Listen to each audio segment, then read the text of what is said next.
Alright, today we're going to be doing anaerobic respiration, specifically alcohol fermentation, because I chose white bread. I'm going to be going a little bit ahead of the drawing because I have lots to cram in.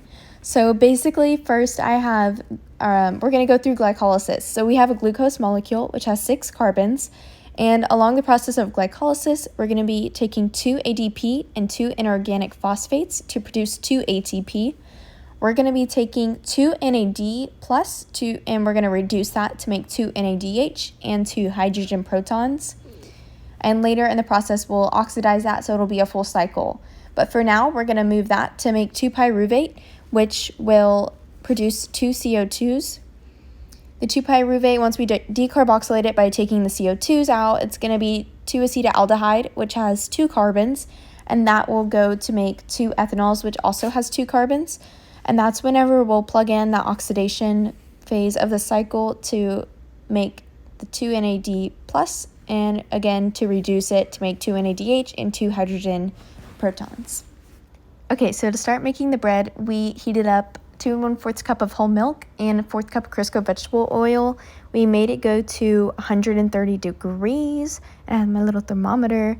And it won't let me put multiple text boxes, but here are the materials: is 1/4 cup sugar, 1/4 cup Crisco vegetable oil, 1 egg, 2 1/4 cup whole milk, 3 teaspoons of salt, and 2 packages of active dry yeast. So after that heated up, I mixed everything together and this happened.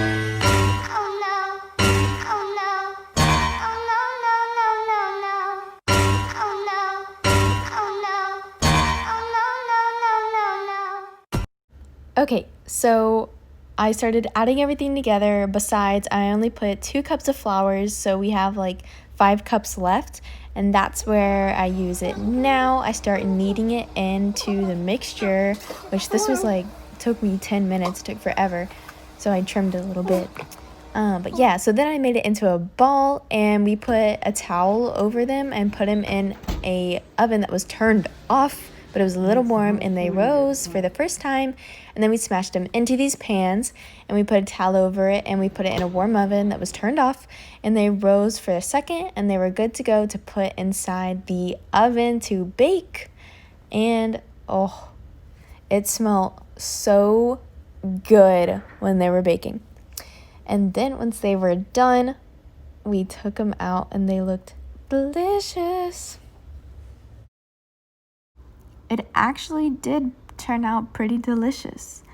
But let's get into the history of white bread. So the history of white bread goes all the way back to ancient Egyptian time.